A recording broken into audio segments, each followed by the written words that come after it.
ইন্নাল্লাযীনা ক্বালু রাব্বুনাল্লাহ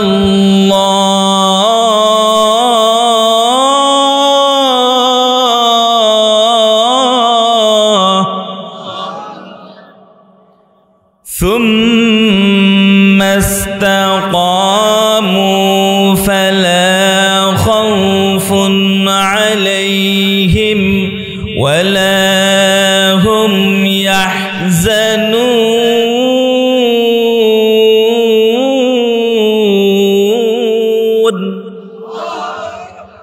রব বলেন, যেই বান্দাগুলো আমি আল্লাহ তাআলার রুবুবিয়তের স্বীকৃতি পাওয়ার পর, আমি রবের স্বীকৃতি দেওয়ার পর আমি আল্লাহ তাআলার আদেশ এবং নিষেধ অনুযায়ী চলবে, রব বলেন ওই বান্দার ঠিকানা হলো জান্নাত। ওয়ামা আরসালনাকা ইল্লা রাহমাতাল লিল আলামিন।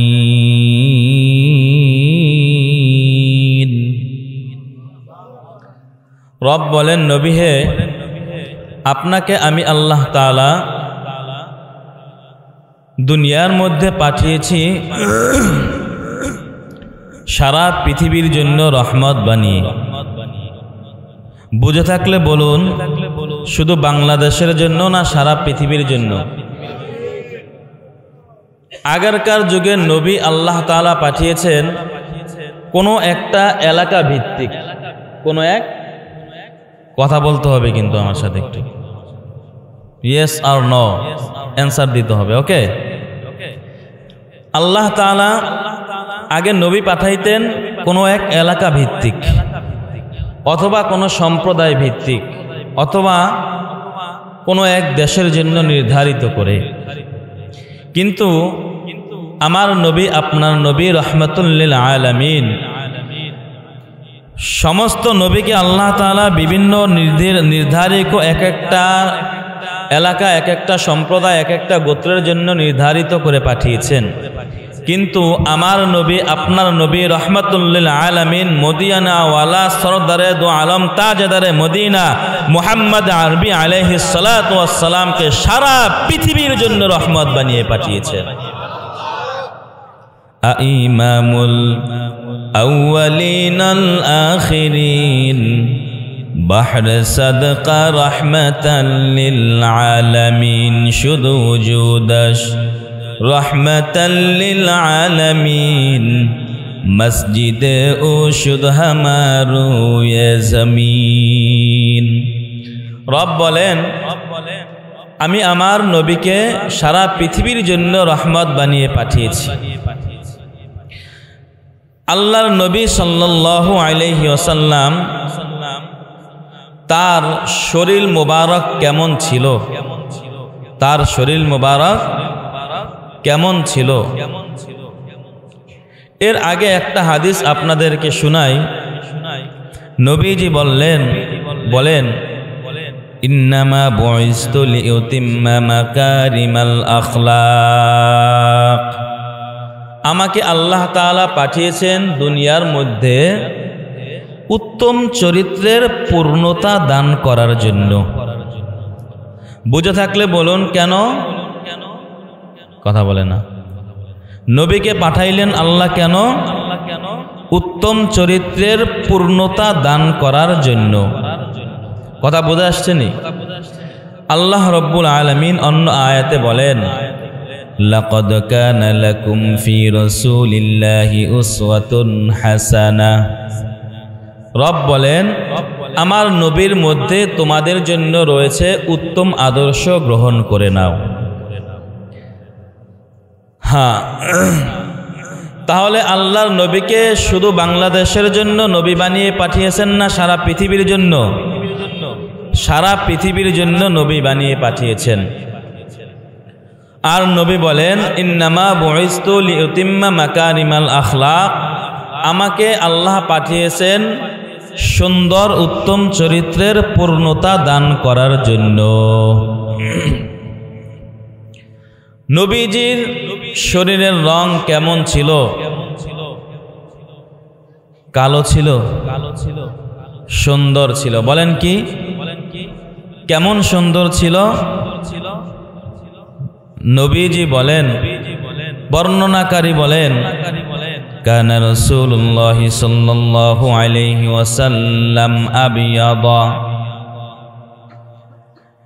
নবী আলাইহিস সালাতু ওয়াস সালাম তার শরীর মোবারক ছিল অতি সুন্দর, শুধু সুন্দর নয় অতি সুন্দর ছিলেন।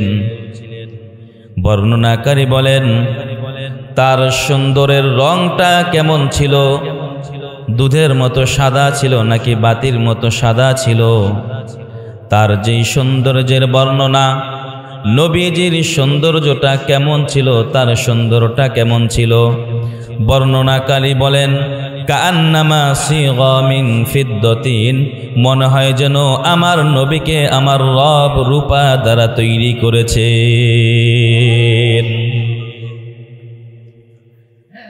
মায়ার নবী রাহমাতুল লিল আলামিন,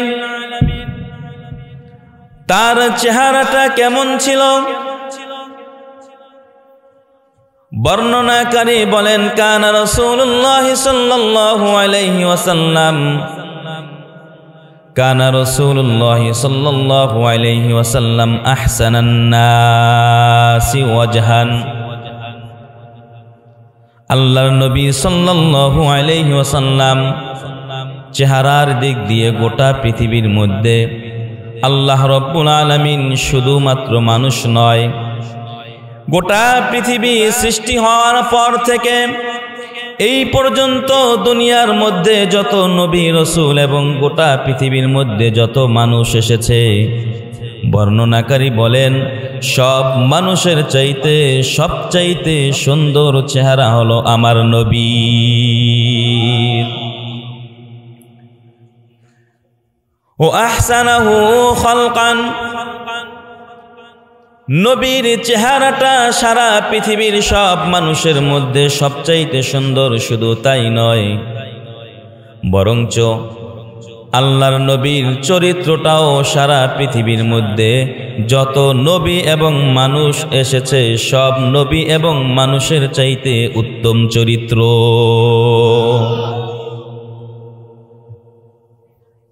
নবীজি কেমন ছিলেন? তার দেহটা কেমন ছিলেন? বেশি লম্বা ছিলেন না খাটো ছিলেন? এই হাদিসের ভিতরে বর্ণনাকারী বলেন লাইসা বিত্তাবিলিল বাইন, আল্লাহর নবী অনেক উঁচাও ছিল না যে পিছন থেকে দেখতে খারাপ দেখা যাবে, ওয়ালা বিল কসির, আবার একবারে খাটো ছিলেন না যে নবীকে পিছন দিক থেকে দেখতে খারাপ দেখা যাবে। তাহলে কেমন ছিলেন? বলেন নবী একবারে লম্বাও ছিলেন না, বেশি খাটোও ছিলেন না, বরং মধ্যম পন্থার লম্বা ছিলেন, যেটা পৃথিবীর মানুষের মধ্যে একটা সৌন্দর্য।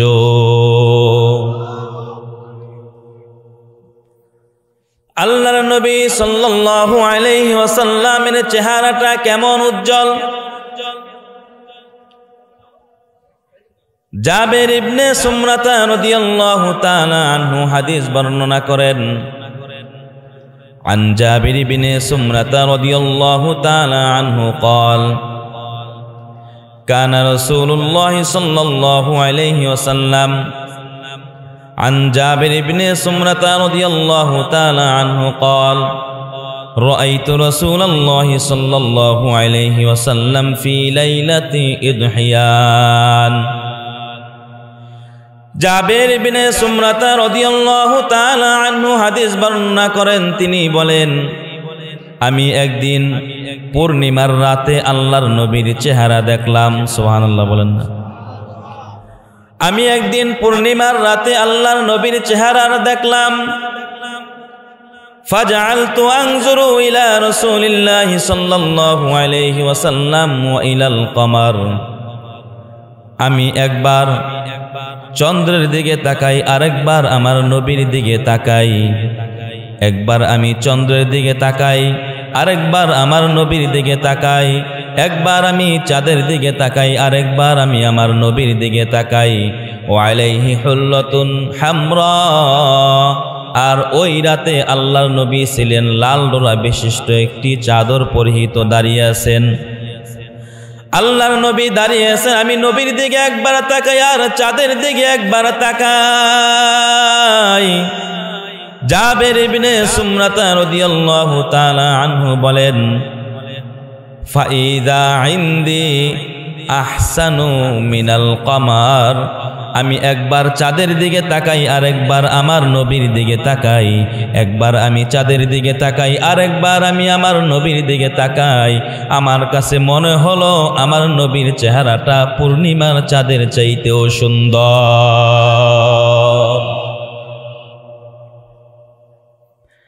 মায়ার নবী রাহমাতুল লিল আলামিন, তিনি তার জবান দিয়ে যে মানুষদেরকে ফু দিতেন, ফু দেওয়া মাত্র আল্লাহর নবীর ফুয়ের এত পাওয়ার ছিল, যত বড় ধরনের রোগ হোক না কেন আল্লাহর নবী যখন ওই ক্ষত জায়গার ভিতরে যদি আল্লাহর নবী ফুৎকার করতেন সাথে সাথে ভালো হয়ে যেত। সুবহানাল্লাহ, রাজুল বলেন। কোন এক যুদ্ধের সময়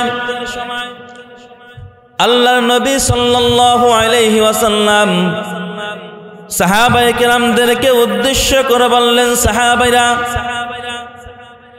এই যুদ্ধের পতাকা আমি এমন এক ব্যক্তির কাছে দিব, এই পতাকা যে বহন করবে আগামীকালকে আমি ওই ব্যক্তির হাতে এই পতাকা দান করব।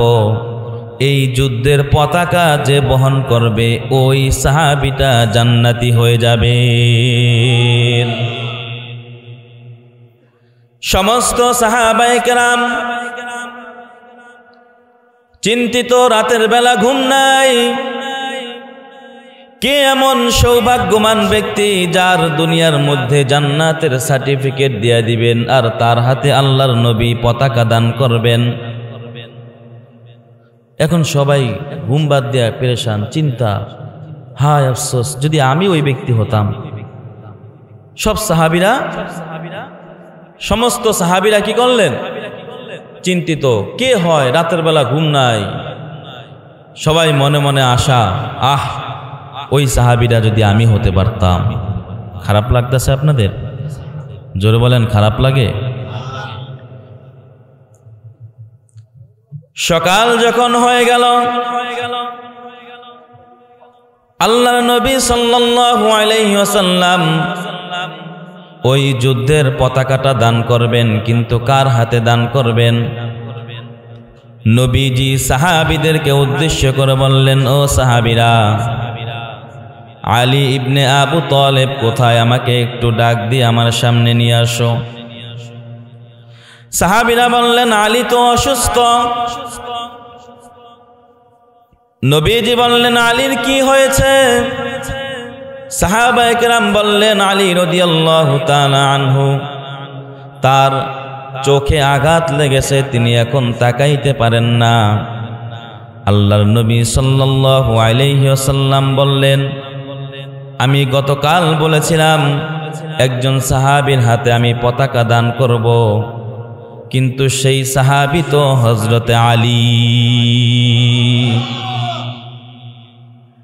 সাহাবীরা বললেন, ইয়া রাসূলুল্লাহ, ইয়া হাবিবাল্লাহ,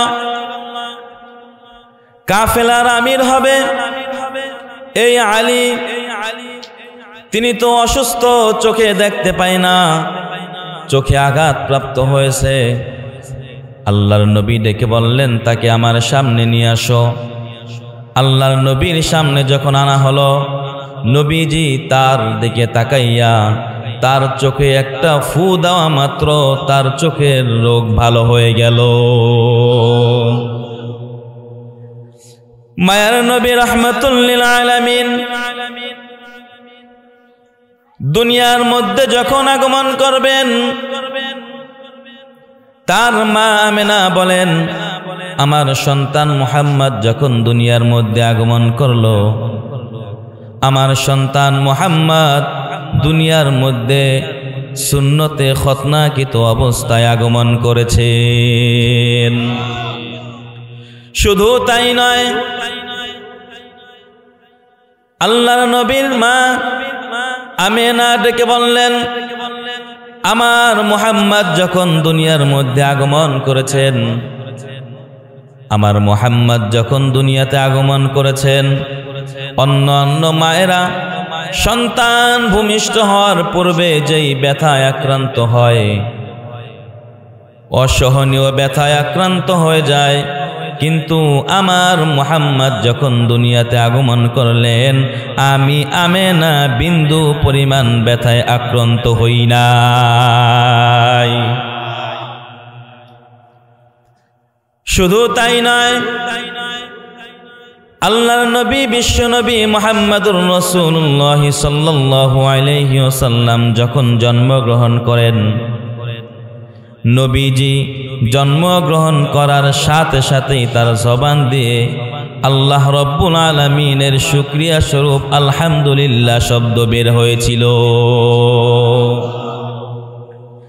শুধু তাই নয়, আল্লাহর নবী বিশ্ব নবী মুহাম্মদুর রাসূলুল্লাহ সাল্লাল্লাহু আলাইহি ওয়াসাল্লাম যখন দুনিয়ার মধ্যে আগমন করলেন, পারস্যের মধ্যে একটা অগ্নিকুণ্ড ছিল, যেই অগ্নিকুণ্ড থেকে সব সময় আল্লাহর ইশারায় এমনিতেই আগুন বের হতে থাকত। বেঈমানেরা মনে করেছে যেহেতু সব সময় এমনি এমনি আগুন বের হয়, মনে হয় এটাই আমাদের খোদা। নাউজুবিল্লাহ। ওরা এতটুকু বোঝে না, এই আগুনের তো ক্ষমতা নাই, সব ক্ষমতা কে? জোরে বলেন কার? ওরা চিন্তা করলো এখান থেকে যেহেতু সব সময় আগুন বের হতে থাকে, অতএব এটাই মনে হয় আমাদের প্রভু, এটাই মনে হয় আমাদের খোদা। ওই মানুষগুলো বেঈমানেরা ওই অগ্নিকুণ্ডের পূজা করতে শুরু করলো। দীর্ঘ যুগ যুগ ধরে ওই অগ্নিকুণ্ডের পূজা করেছিলেন। নবী আমার দুনিয়ার মধ্যে আগমন করলেন। যখন নবী আগমন করলেন, আগমন করার সাথে সাথে ওই পারস্যের অগ্নিকুণ্ডের আগুন আল্লাহ তাআলা নিভিয়ে দিলেন। আল্লাহর নবী বিশ্ব নবী মুহাম্মদুর রাসূলুল্লাহ সাল্লাল্লাহু আলাইহি ওয়াসাল্লাম যখন দুনিয়ার মধ্যে আগমন করলেন, কাবা ঘরের ভিতরে 360টি মূর্তি ছিল। বুঝে থাকলে বলুন কয়টি?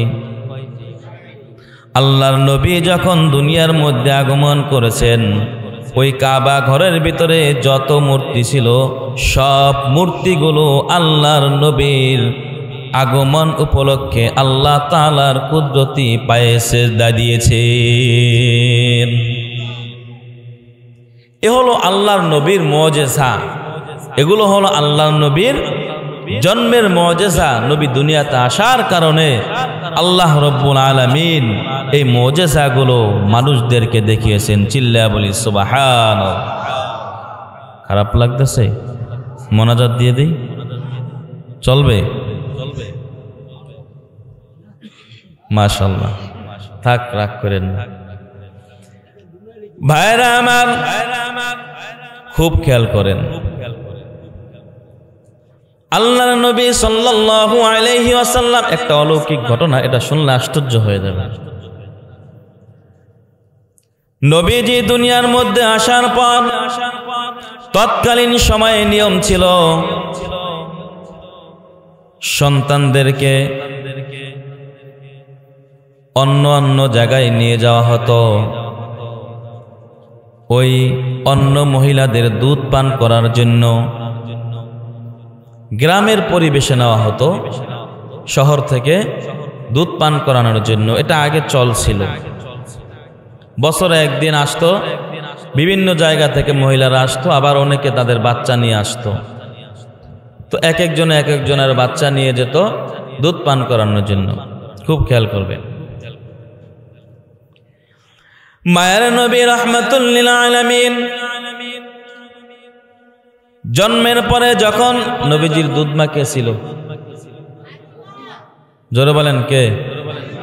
হালিমাতুস সাদিয়া রাদিয়াল্লাহু তাআলা আনহা নবীজির দুধমা ছিলেন। এই হালিমার ঘরে নবী যাওয়ার পর বিভিন্ন ধরনের অলৌকিক ঘটনা আল্লাহ তাআলা ঘটিয়েছে, শুনবেন নি? মক্কায় মহিলারা যেত অন্যদের বাচ্চা আনার জন্য। তো যারা একটু প্রভাবশালী ছিল, বড়লোক, তাদের বাচ্চাগুলো ওই সমস্ত মহিলাদেরকে দেওয়া হতো যাদের স্তনে দুধ বেশি হয়, কারণ দুধ বেশি খেলে তার বাচ্চা একটু মোটা তাজা ভালো হবে, স্বাস্থ্য ভালো হবে। আবার যাদের স্তনে দুধ বেশি হতো তারা বড় লোকের বাচ্চা আনতো বেশি টাকা পাওয়ার জন্য। তো আল্লাহর নবীর তো কেউ নাই, দুনিয়াতে আসার আগেই বাবা নাই। নবীজির দুনিয়াতে আসার আগেই কি বাবা হারা এতিম। সবাই বোরাক নিয়ে চলতেছেন মহিলারা। তো হালিমাতুস সাদিয়া রাদিয়াল্লাহু তাআলা আনহা যেই সওয়ারির উপর আরোহণ করেছেন সেটা ছিল একদম দুর্বল। যাইতে যাইতে দেরি, সবাই তার বাহন নিয়ে আগে চলে গেছে, হালিমা পড়ে গেছে পিছনে। হালিমাতুস সাদিয়া রাদিয়াল্লাহু তাআলা আনহা সবার পিছনে পড়ে গেলেন।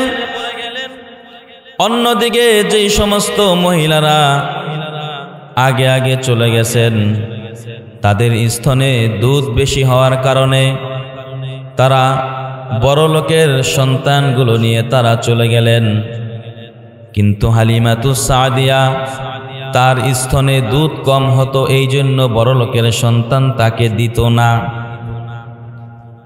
আবার তার বাহন ছিল দুর্বল, তার বাহনটা দুর্বল হওয়ার কারণে তিনি সবার শেষে গিয়ে পৌঁছালেন। যে দেখলেন একজন সন্তান আছে, তার নাম হলো মুহাম্মদ।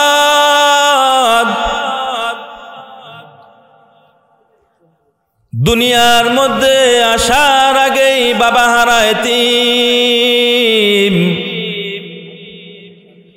নবী আমার দুনিয়াতে আসার আগেই তার বাবা দুনিয়া ছেড়ে চলে গিয়েছে। নবীজি এতিম হওয়ার কারণে কেউ নবীকে নিতে চায় না, কারণ অল্প টাকা পাবে। অন্যদিকে হালিমার স্তনে দুধ কম হওয়ার কারণে তাকেও কেউ সন্তান, বড় লোকের সন্তান দিতে চায় না।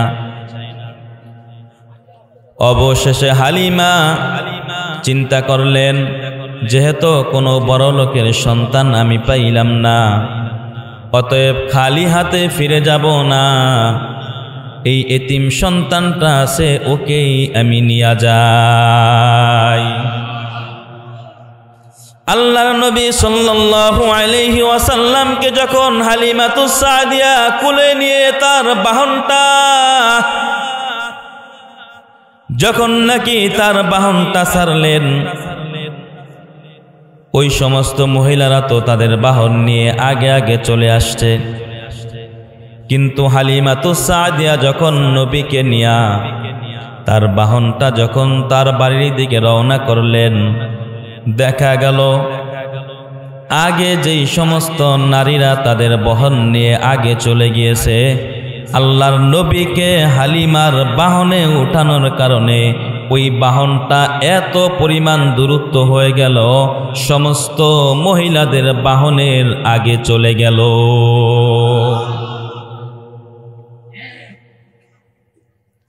হালিমাতুস সাদিয়া রাদিয়াল্লাহু তাআলা আনহার বাহনের দিকে অন্য মহিলারা তাকাইয়া একজন আরেকজনের সাথে কানা কষা করতেছে, কি ব্যাপার? ওর বাহন তো অতি দুর্বল ছিল, এত সবল হলো কিভাবে? সুবহানাল্লাহ কন্যা। হালিমাতুস সাদিয়া আল্লাহর নবীকে নিয়ে এবার তার বাড়ির দিকে রওনা করলেন। বাড়িতে গিয়ে পৌঁছালেন। বাড়িতে পৌঁছানো মাত্র হালিমার একজন সন্তান ছিল, তিনি দুধ পান করতে পারতেন না, কারণ হালিমার স্তনে দুধ অনেক কম হতো।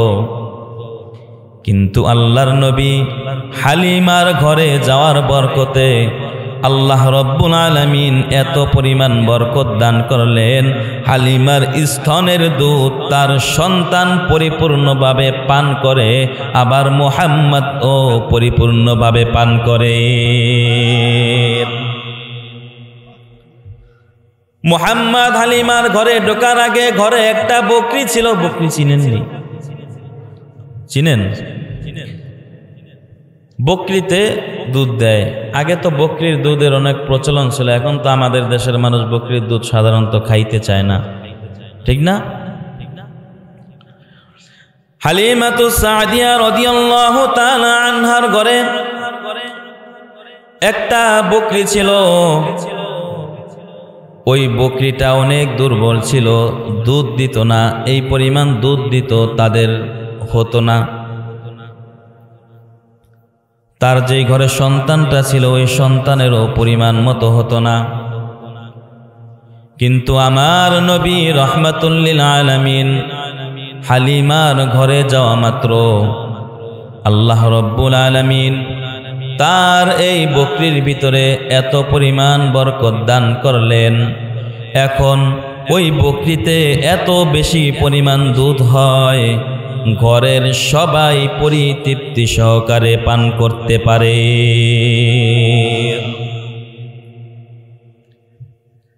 তাহলে এগুলো হলো আল্লাহর নবীর মুজিজা। বলেন কি মুজিজা? নবী আমার দুনিয়াতে আসার আগেই তার বাবা দুনিয়াতে চলে গেছে, দুনিয়া ছেড়ে চলে গেছে। নবী আমার দুনিয়ার মধ্যে আগমন করার পূর্বেই নবী আমার বাবা হারায়তিম।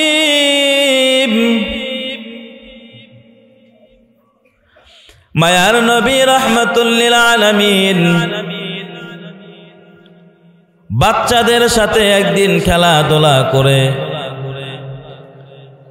বিকেল বেলা যখন সন্ধ্যা ঘনিয়ে আসলো, সন্ধ্যার সময় সব বাচ্চাদের দিকে তাকাইয়া দেখলেন সব বাচ্চারা তার বাবার কোলে উঠে তারা বাড়িতে চলে যাচ্ছেন। নবী আমার ওই সমস্ত বাচ্চাদের দিকে তাকাইয়া চিন্তা করতেছেন আর কান্না করতেছেন। এই বাচ্চাগুলো তার বাবার কোলে চড়ে আরোহণ করে তাদের ঘরে যাচ্ছেন, কিন্তু কই আমার বাবা কেন আসেন না? নবী আমার চিন্তা করেন আর তাকাইয়া দেখেন ওই সন্তানগুলোর বাবারা সন্তানগুলোকে কোলে নিয়ে কপালের ভিতরে চুমু খায়। নবী আমার ওই সন্তানগুলো তাকাইয়া চোখের পানি ছেড়ে দিয়া নিজেকে প্রশ্ন করে আমার বাবা কই? অভিমান করে একটা রাস্তার পাশে বসে থাকেন।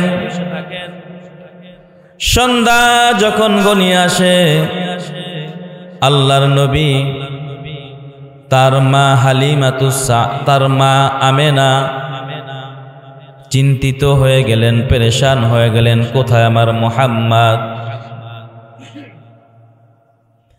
সন্ধ্যা হয়ে গেল, কোনদিন তো এত দেরি করে না আমার মুহাম্মদ,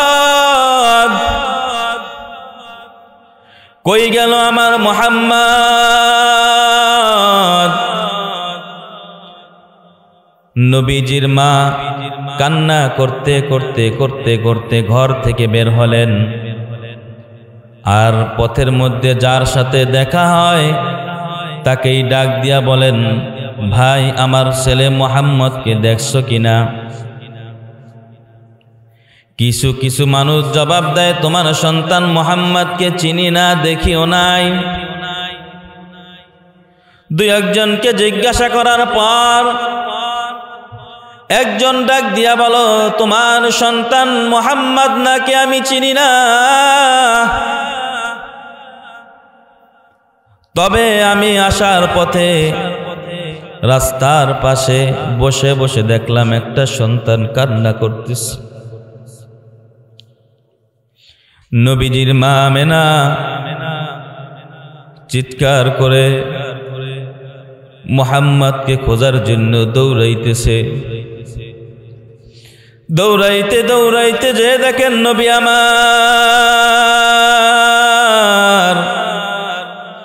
রাস্তার পাশে বসে বসে বসে বসে কান্না করতেছেন। আল্লাহর নবীজির মা নবীকে কোলে নিয়া চুমু খায়, কপালে চুমু খায় আর গালে চুমু খায়। ও মুহাম্মদ, তুমি কেন কান্না করো? তুমি কেন কান্না করো? কারণটা কি? তোমাকে কি কেউ মেরেছে, আঘাত করেছেন? নবী আমার চোখের পানি ছেড়ে দিয়ে বলে, আম্মু, আমাকে কেউ মারেও নাই, আমাকে কেউ আঘাত করে নাই, তবে কেন তুমি কান্না করো? কারণটা কি? কিসের অভাবে তুমি কান্না করো? মায়ার নবী ডাক দিয়া বলেন, আম্মু,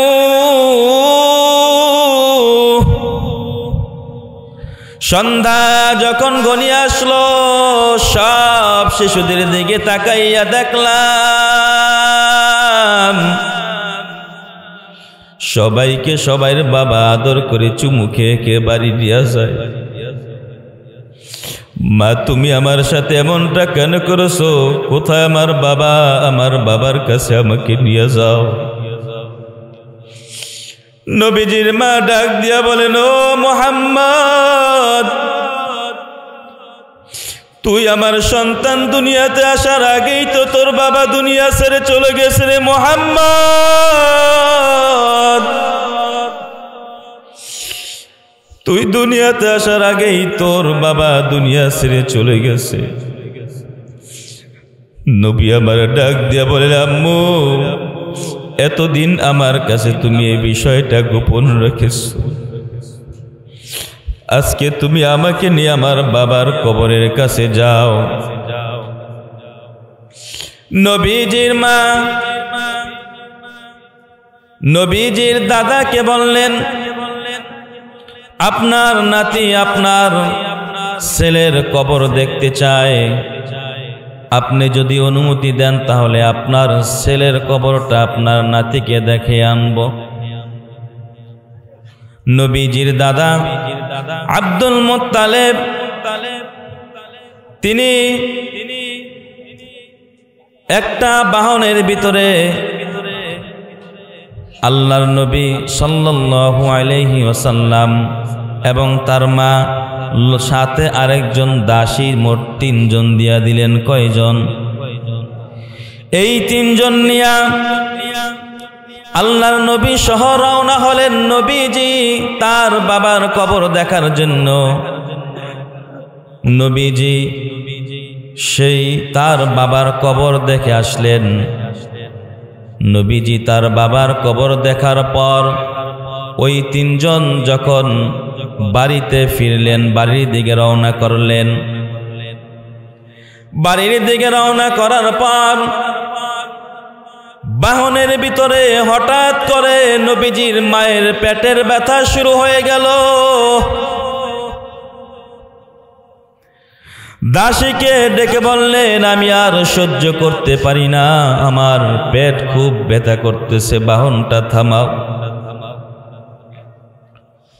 দাসী আর নবীজির মা 3 জন যখন বাহন থেকে নামলেন, নামার পর নবীজির মা আমেনা ব্যথায় চিৎকার করে হাউমাউ করে কান্না করতেছে।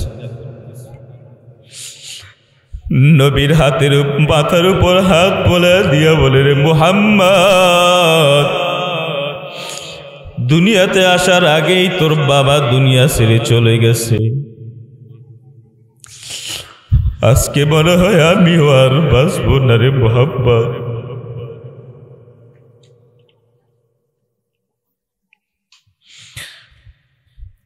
আমারও মনে হয় আজকে মালিকের ডাকে সাড়া দিয়ে চলে যেতে হবে রে মুহাম্মদ।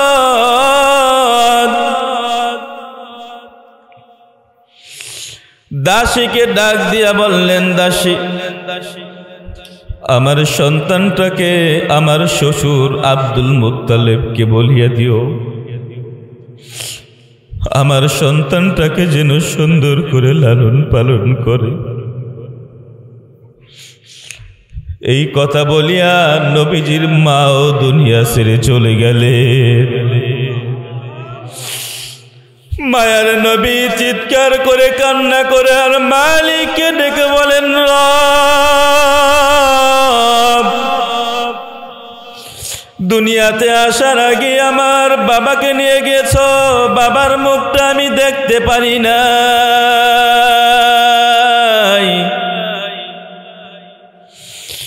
আবার শিশু বয়সী আমার মাকে তুমি আবার কাছ থেকে ছিনিয়ে নিলা। আমি কার কাছে বড় হব? বাবার স্নেহ তো আমি চোখে দেখলাম না। মায়ের আদর আর ভালোবাসা আমি অল্প কয়েকদিনের জন্য পাইলাম, বেশি দিন পাইলাম না।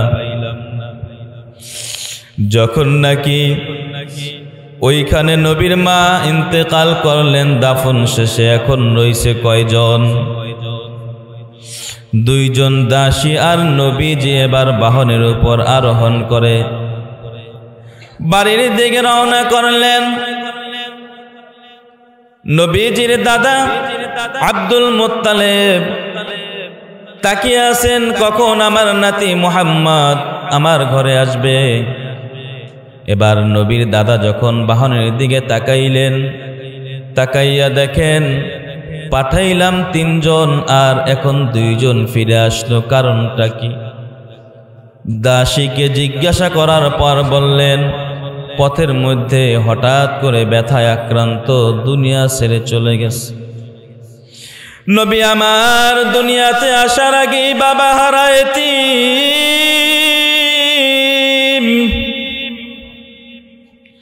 7 বছর কিংবা 6 বছর বয়সে আমার নবী আবার মা হারায়তি। নবী এখন দুনিয়ার মধ্যে, নবীর মাও নাই বাবাও নাই। তার দাদা আব্দুল মুত্তালিবের কাছে নবী এবার লালিত পালিত হন। খারাপ লাগতেছে আপনাদের কাছে? তার দাদা আব্দুল মুত্তালিবের কাছে এবার লালিত পালিত হন। আব্দুল মুত্তালিব কিছুদিন পরে ইন্তেকাল হয়ে যায়। নবীর চাচা আবু তালেবের কাছে তিনি লালিত পালিত হন। আল্লাহর নবী বিশ্ব নবী মুহাম্মদুর রাসূলুল্লাহ সাল্লাল্লাহু আলাইহি ওয়াসাল্লামের বয়স যখন 12 বছর, কয় বছর? নবীজির বয়স যখন 12 বছর, আল্লাহর নবী সাল্লাল্লাহু আলাইহি ওয়াসাল্লাম তার চাচা আবু তালেবের সাথে সিরিয়ায় সফর করেছিলেন। পথের মধ্যে এক জায়গায় বিরতি দিলেন, যাত্রা বিরতি। যাত্রা বিরতি দেওয়ার পর সেখানে একজন পাদ্রী ছিল, নাম তার বুহাইরা। নাম কি বলেন? বুঝে থাকলে নাম কি? পাদ্রী বলা হয় খ্রিস্টানদের আলেম যারা, তাদেরকে বলা হয় কি? পাদ্রী। এই বুহাইরা পাদ্রী যখন নবীজির দিকে তাকাইলেন, বয়স কত? মাশাআল্লাহ, বয়ান তো শুনতেছেন দেখা যায়। বয়স কত? 12 বছর। এই বুহাইরা পাদ্রী পথের মধ্যে যখন নবীকে দেখলেন, নবীর চেহারার দিকে তাকাইলেন। নবীর চেহারার দিকে যখন তাকাইলেন, তাকানোর সাথে সাথে এই বুহাইরা পাদ্রী বুঝে ফেললেন ইনি হলো সর্বকালের সর্বশেষ এবং সর্বশ্রেষ্ঠ নবী মুহাম্মদ। ইমামুল আউয়ালিন আল আখিরিন, বাহর সাদকা রাহমাতাল লিল আলামিন, শুধু ওজুদাশ রাহমাতাল লিল আলামিন, মসজিদে ও শুধু হামারু ইয়ে জমিন। বুহাইরা পাদ্রী এবার বললেন, আবু তালেব তোমার সাথে এটাকে? বলে আমার ভাতিজা। এই ভাতিজাকে নিয়ে তুমি সিরিয়া সফর করবা না কেন? বলে ওনার বর্ণনা পূর্বকার কিতাবের ভিতরে স্পষ্টভাবে উল্লেখ আছে, আমি যেহেতু খ্রিস্টানদের আলেম, অতএব আমি শেষ নবীর বর্ণনায় যা যা পড়েছি এই সব কিছু তোমার ভাতিজা মুহাম্মাদের ভিতরে পেয়েছি। সুবহানাল্লাহ। এই মুহাম্মদ একদিন সর্বশেষ নবী হবে, সর্বশ্রেষ্ঠ নবী হবে, এবং এই মুহাম্মদ একদিন এই আরব কান্ট্রির ভিতরে প্রেসিডেন্ট হবে। চিল্লা বলেন সুবহানাল্লাহ। অতএব যদি তুমি মুহাম্মদকে, তোমার এই ভাতিজাকে বাঁচাতে চাও, তাহলে তুমি তাকে নিয়ে মক্কায় ফিরত চলে যাও। যদি ওখানে যাও তাহলে খ্রিস্টানরা তাকে হত্যা করে ফেলবে। তাহলে নবীর বয়স তখন কত? 12 বছর। নবীজি তার চরিত্রকে, তার উত্তম চরিত্রকে মানুষের কাছে এমন ভাবে ফুটিয়ে তুলেছেন, আমার নবীর উপাধি মক্কার বেঈমানেরা দিয়েছেন আল আমির তথা সত্যবাদী। সুবহান। মায়ার নবী রাহমাতুল লিল আলামিন, নবীজি যখন নবুয়ত প্রাপ্ত হলেন, সংক্ষেপে বলতেছে, পুরা জীবনী তার শোনানো সম্ভব না, ঠিক না? সংক্ষেপে বলতেছে, একবারে সংক্ষেপে। মাঝখানে অনেক ঘটনা আছে, এগুলো শুনলে আপনার আশ্চর্য হয়ে যাবে। নবী আমার যখন বয়স 40 বছর নবুয়ত প্রাপ্ত হলেন, কত বছর? 40 বছর বয়সে আমার নবী রাহমাতুল লিল আলামিন নবুয়ত পেলেন। নবীজি নবুয়ত পাওয়ার পর আল্লাহর নবী সাল্লাল্লাহু আলাইহি ওয়াসাল্লাম এবার মক্কার বেঈমান মুশরিকদেরকে দাওয়াত দিলেন। ইয়া আইয়ুহান নাস কুলু লা ইলাহা ইল্লাল্লাহু তুফলিহুন। হে দুনিয়ার মানুষ, তোমরা এক আল্লাহ তাআলার একত্ববাদের স্বীকৃতি দাও, এক আল্লাহ তাআলার ইবাদত করো। যদি তোমরা এক আল্লাহ তাআলার ইবাদত করো, আমি নবীর কথা মতো চলতে পারো, আল্লাহ রব্বুল আলামিন তোমাদেরকে দুনিয়াতেও সফলতা দান করবেন এবং আখিরাতেও তোমাদের সফলতা দান করবেন। মায়ের নবী রাহমাতুল লিল আলামিন মক্কার বেঈমানদেরকে যখন দিনের দাওয়াত দিলেন, কেউ দাওয়াত গ্রহণ করে না, উল্টো আরো নবীকে বিভিন্ন ধরনের আঘাত দিতে শুরু করলেন। নবীজি মাঝে মাঝে যখন সিজদায় পড়তেন, উটের ভুঁড়িগুলো ময়লা আবর্জনা সহ ওই বেঈমানেরা নবী যখন সিজদা দিতেন, নবীজির মাথার উপর দিতেন, পিঠের উপর দিয়া দিতেন। মাঝে মাঝে ওই উটের ভুঁড়ির ওজনের কারণে নবীর সিজদা থেকে উঠতেও অনেক কষ্ট হয়ে যেত। মায়ের নবী রাহমাতুল লিল আলামিন চিন্তা করলেন, এই মানুষগুলো আমাকে কষ্ট দেয়, এই আমার বংশের মানুষগুলো আমাকে তো চিনল না। অতএব আমি যদি পার্শ্ববর্তী এলাকা তায়েফে গিয়ে আমি যদি মানুষদেরকে দ্বীনের দাওয়াত দেই, তারা হয়তো আমার দাওয়াতটা কবুল করবেন। এই চিন্তা করে নবী আমার নিজের জন্মভূমি মক্কা থেকে পার্শ্ববর্তী এলাকা তায়েফে গিয়ে মানুষদেরকে দ্বীনের দাওয়াত দিলেন, যুবকদেরকে দাওয়াত দিলেন। কিন্তু সেখানে আরো নির্মম আঘাত, এই মক্কার বেঈমানদের চাইতে আরো নির্মম ভাবে আঘাত করতেছেন সেখানকার তায়েফের মানুষগুলো। তায়েফের মানুষগুলো আরো নির্মম ভাবে আঘাত করতেছেন। চিন্তা করলেন, এই মোনাজাত দিয়ে দিই নাকি, কি বলেন? তেমন উঠা বসা করলে তো বয়ান চলে না। আল্লাহ হেফাজত করেন। খারাপ লাগতেছে? যারা বয়ান শোনার নিয়ত করে আসছে এদের কাছে খারাপ লাগবে না। বাইতে গেলে শুনবেন, আর এখানে চেহারা দেখে শোনা কি এক নি? আল্লাহ তৌফিক দান করেন। ভাইরা আমার, মোনাজাত দিয়ে দেব অল্প সময়। আল্লাহর নবী সাল্লাল্লাহু আলাইহি ওয়াসাল্লাম যখন নবুয়ত প্রাপ্ত হলেন, বেঈমানেরা, তার বংশের বেঈমানেরা দাওয়াত গ্রহণ করলেন না। চিন্তা করলেন তায়েফে গিয়ে যদি আমি দাওয়াত দিই সেখানকার মানুষ দাওয়াত গ্রহণ করবে, কিন্তু সেখানকার মানুষ আরো নির্মম আঘাত করতে শুরু করলো। সেখানকার উপরস্থের মানুষগুলো, নেতৃস্থানের মানুষগুলো যুবকদেরকে লেলিয়ে দিলেন, এই মুহাম্মদ হলো পাগল। জোরে বলেন নাউজুবিল্লাহ। মুহাম্মদ পাগল, এই মুহাম্মদ আমাদের বাপ দাদার ধর্মকে ত্যাগ করে যেই ধর্মের দিকে দাওয়াত দেয় এটা কোনো সঠিক ধর্ম হতে পারে না। নাউজুবিল্লাহ বলেন। অতএব এই মুহাম্মদকে প্রতিহত করো। মুহাম্মদকে যদি প্রতিহত করতে পারো তাহলে তোমাদের এই পুরস্কার দেওয়া হবে। অতএব তোমরা যুবক যারা আছো এই মুহাম্মদকে প্রতিহত করো।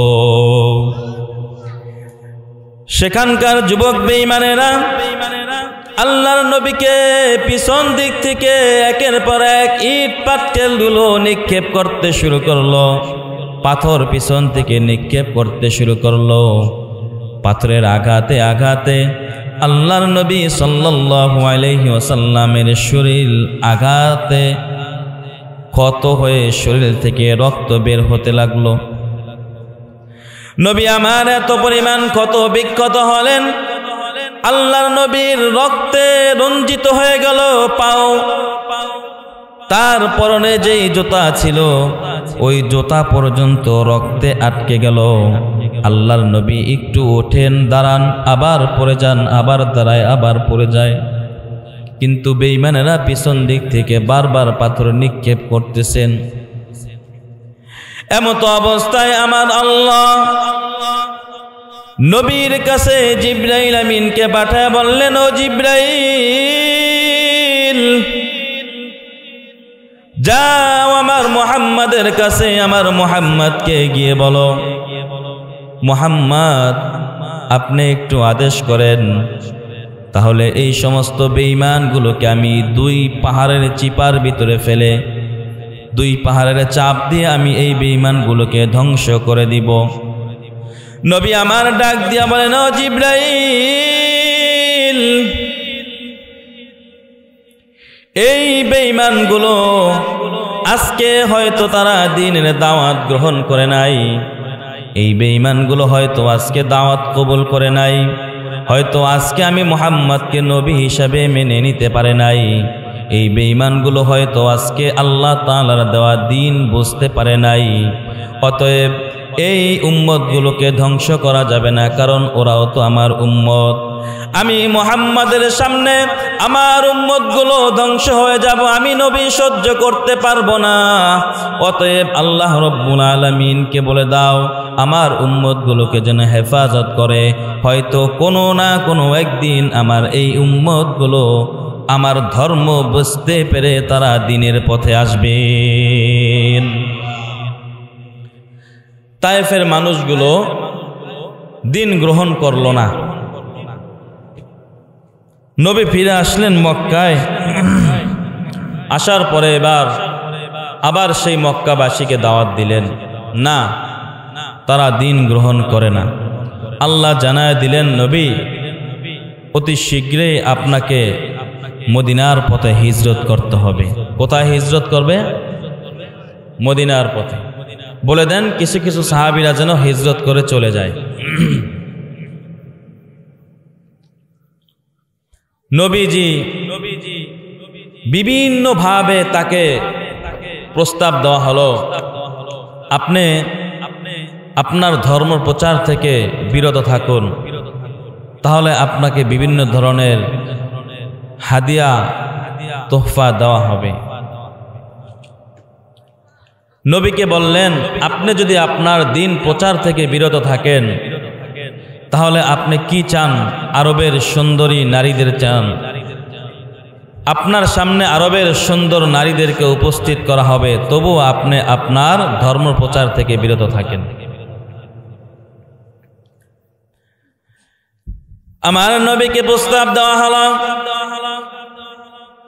আপনি যদি গোটা আরবের রাজত্ব চান তাহলে আপনাকে আমরা আরবের প্রেসিডেন্ট বানিয়ে দিব, আরবের প্রধানমন্ত্রী বানিয়ে দিব, আরবের রাজত্ব করবেন আপনি। যদি আপনি আরবের সুন্দরী সুন্দরী নারীদেরকে চান তাহলে আপনার সামনে আরবের সুন্দরী সুন্দরী নারীদেরকে উপস্থিত করে দিব। আর যদি আপনি গোটা আরবের রাজত্ব চান তাহলে আপনাকে গোটা আরবের রাজত্ব দিয়ে দেওয়া হবে। আল্লাহর নবী বিশ্ব নবী মুহাম্মদুর রাসূলুল্লাহ সাল্লাল্লাহু আলাইহি ওয়াসাল্লাম তাদের এই প্রস্তাবকে প্রত্যাখ্যান করে নবী যে এবার জবাব দিলেন, ও বেঈমানেরা শুনে নাও, আমি নবীর এক হাতে যদি সূর্য এনে দেওয়া হয় আর এক হাতে যদি চন্দ্রকে এনে দাও, আমি নবী আমার ধর্ম প্রচার থেকে বিন্দু পরিমাণ পিছপা হব না।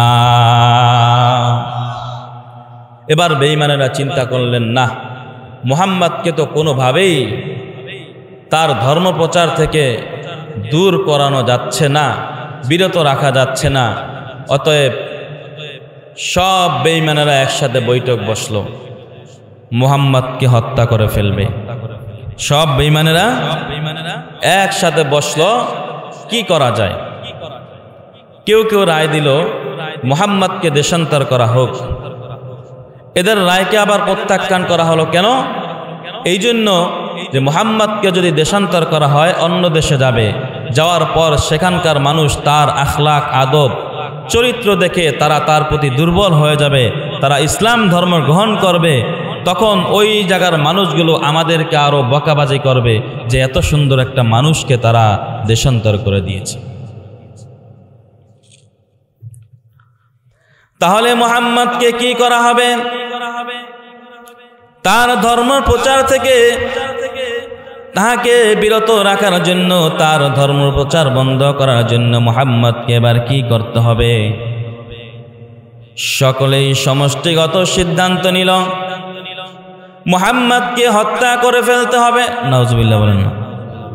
মুহাম্মদকে হত্যা করে ফেলতে হবে। বাঁচানোর মালিক কে? আরো জোরে বলেন, বাঁচানোর মালিক কে? ওয়ামাকারু ওয়ামাকারাল্লাহ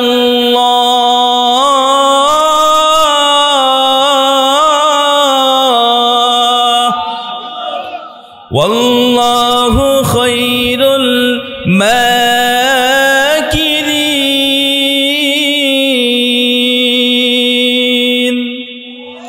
মুহাম্মদকে হত্যা করে ফেলতে হবে, বাঁচানোর মালিক।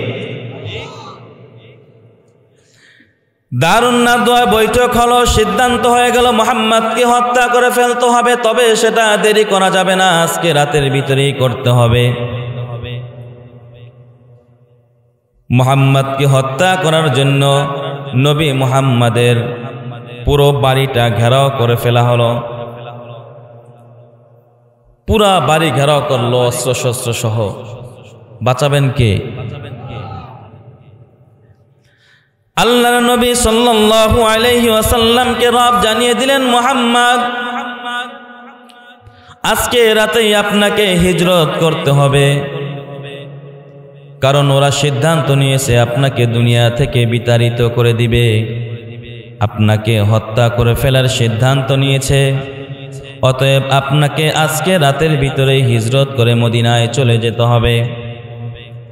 মুহাম্মদুর রাসূলুল্লাহ সাল্লাল্লাহু আলাইহি ওয়াসাল্লাম আল্লাহ তাআলার আদেশ পাওয়ার পর তার চাচাতো ভাই আলী রাদিয়াল্লাহু তাআলা আনহুকে রাতের বেলায় তার নিজের বিছানায় শোয়াইয়া দিলেন আর বললেন, আলী, আমি আজকে রাতের বেলা হিজরত করে চলে যাব, কিন্তু তুমি আলী আগামীকাল হিজরত করবা।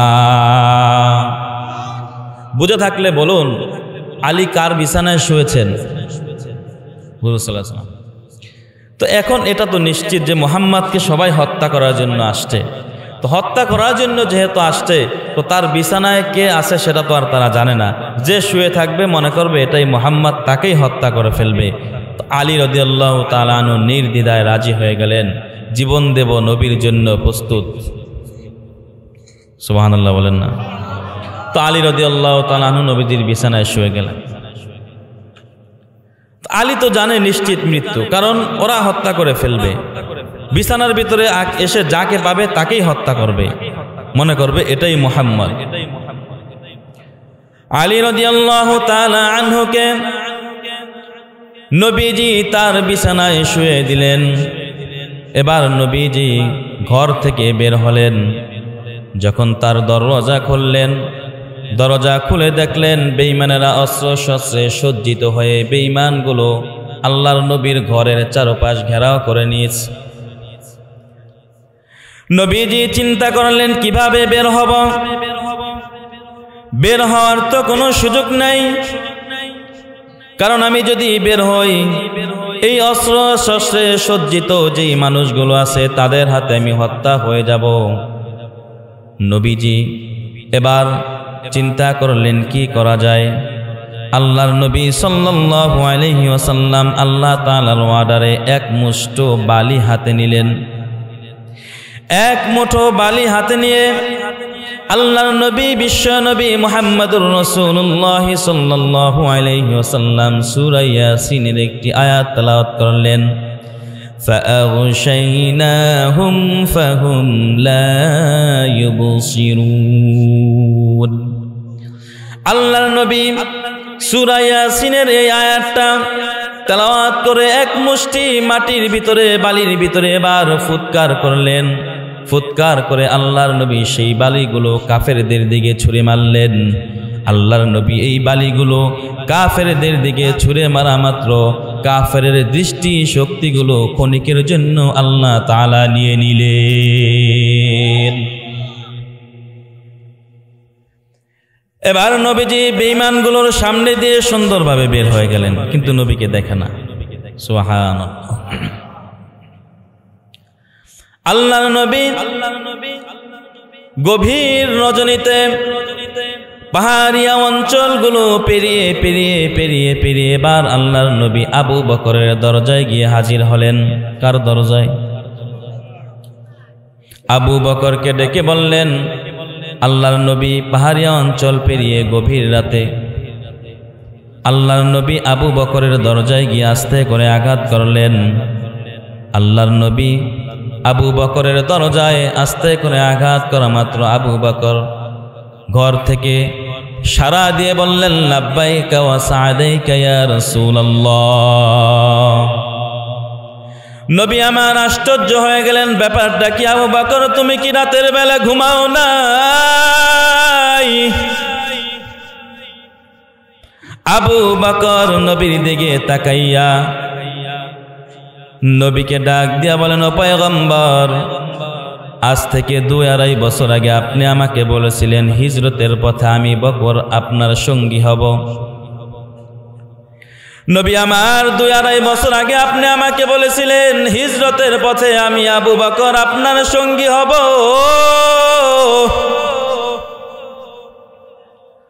ওই যে 2-2.5 বছর আগে আপনি আমাকে বলেছিলেন হিজরতের পথে আমি আবু বকর আপনার সঙ্গী হব।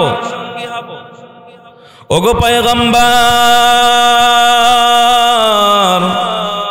আল্লাহ তাআলার জাত ও সিফাতের কসম, ওই যে 2-2.5 বছর আগে আপনি আমাকে বলেছিলেন হিজরতের পথে আমি আপনার সঙ্গী হব, আল্লাহর কসম ওই 2-2.5 বছর থেকে আমি আবু বকর রাতের বেলা যতই ব্যস্ত থাকি দিনের বেলা একটা সেকেন্ডের জন্য ঘুমাই না। কারণ আমি আবু বকর চিন্তা করি আমি যদি রাতের বেলা ঘুমাই আর আমার নবী যদি আমি আবু বকরকে এসে ডাক দেয়, আমি আবু বকরের যদি উঠতে দেরি হয়, বেঈমানদের হামলায় আমার নবী শাহাদাত বরণ করবেন, আর আমি আবু বকর যদি নবীর অবর্তমানে বেঁচে থাকি, আমি আবু বকরের বেঁচে থাকার কোনোই সার্থকতা নাই। নবী আমার আবু বকরের দিকে করুণ দৃষ্টিতে তাকাইয়া বলেন, আবু বকর, এমনটাও কি মানুষ করতে পারেনি রে আবু বকর? আবু বকর নবীর দিকে তাকাইয়া চোখের পানি ছেড়ে দিয়ে বলেন, ও পয়গম্বর, রাতের বেলা আমি একটা সেকেন্ডের জন্য ঘুমাই না, এখানে এই বিষয়টা শেষ নয়। ওই যে দরজার দিকে তাকাইয়া দেখেন, আমার ছোট্ট মেয়েটা আসমাও রাতের বেলা ঘুমাই না, প্রতি রাতে নাস্তা বানাইয়া রাখে, একটা সেকেন্ডের জন্য ঘুমায় না।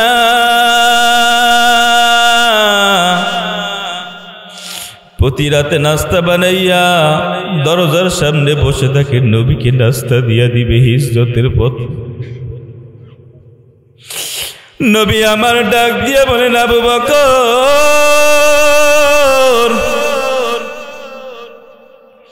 তুমি আমার জন্য এত কষ্ট করেছ, কি দেব? দুনিয়ার মধ্যে দেওয়ার মতো কিছুই নাই, তবে আমি নবী তোমার জন্য দোয়া করি, লিকুল্লি নাবিয়্যিন রাফিকুন ফিল জান্নাহ ওয়া রাফিকি ফিল জান্নাতি আবু বকর। চিৎকার মেরে বলেন আল্লাহু আকবার। আল্লাহর নবী ডাক দিয়া বলেন, আবু বকর, প্রত্যেকটা নবীর জন্য আল্লাহ রাব্বুল আলামিন জান্নাতের ভিতরে একজন সঙ্গী বানায় দিবেন। আবু বকর, তোমাকে আমি জানায় দিলাম, জান্নাতের ভিতরে আমি মুহাম্মাদের সঙ্গী হবা তুমি আবু বকর। আবু বকর ডাক দিয়া বলেন, ও পয়গম্বর, আমি আবু বকর রাতের বেলা ঘুমাই না, আমার মেয়েটাও রাতের বেলা ঘুমায় না, বিষয়টা এখানেই শেষ নয়। আপনার সাথে সফর করার জন্য উট কিনেছিলাম, উট।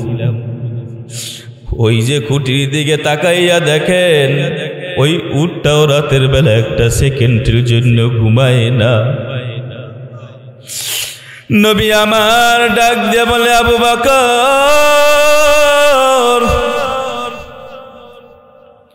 চলো আর দেরি নয়, বেঈমানেরা খবর পেলে তোমাকেও মেরে ফেলবে, আমি নবীকেও মেরে ফেলবে। এবার নবী রাতের বেলা আবু বকরকে সঙ্গী বানাইয়া মদিনার পথে হিজরত করলেন। কিছু দূর যাওয়ার পর আল্লাহর নবী সর পর্বতের পাহাড়ের একটি গুহার ভিতরে অবস্থান করলেন। সংক্ষেপে শেষ করে দিচ্ছি। সর পর্বতের গুহার ভিতরে আল্লাহর নবী অবস্থান করলেন। সেখানে 3 দিন অবস্থান করলেন। আবু বকর রাদিয়াল্লাহু তাআলা আনহু আল্লাহর নবীর সঙ্গে সর পর্বতের গুহার ভিতরে অবস্থানরত। ওই গুহার ভিতরে যখন ঢুকলেন, মাঝখানে অনেক ঘটনা বলার সময় নেই, সংক্ষেপে শেষ করে দিচ্ছি।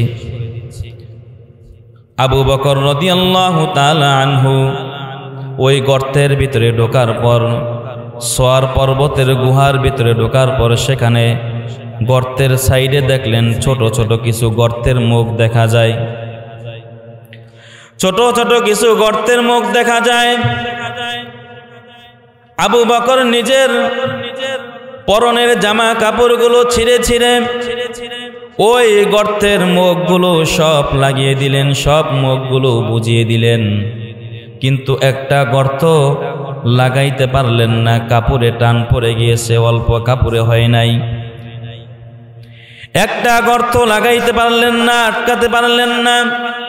ওই গর্তটা আবু বকর তার পায়ের গোড়ালি দিয়ে এভাবে আটকিয়ে রাখলেন। আবু বকর যখন তার পায়ের গোড়ালি দিয়ে ওই গর্তটা আটকিয়ে রাখলেন, অন্যদিকে ওই গর্তের ভিতরে ছিল একটা বিষধর সাপ। সাপ কোনো না কোনো একভাবে জানতে পেরেছেন আল্লাহর নবী এই গর্তের ভিতরে অবস্থান করবেন, নবীকে এক নজর দেখব যেভাবেই হোক। আবু বকর যেহেতু তার পা দ্বারা আঘাত, তার পা দ্বারা ওই গর্তটা আটকে রেখেছেন, সাপ চিন্তা করেন আমি যদি আবু বকরের পায়ে কামড় না দেই, আবু বকর পা সরাবে না।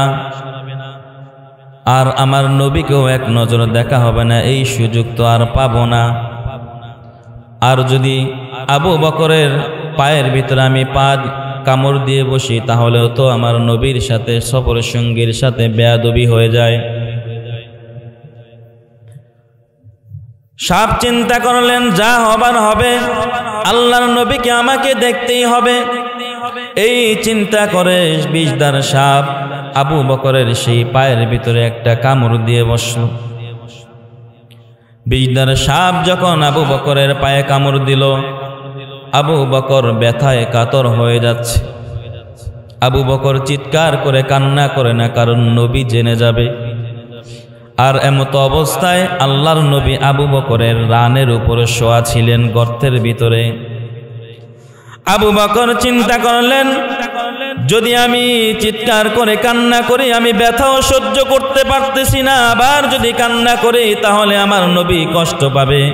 নবী ঘুম থেকে শোয়া থেকে আমার উপর রানের উপরে শুয়ে আছে, নবী উঠে যাবেন।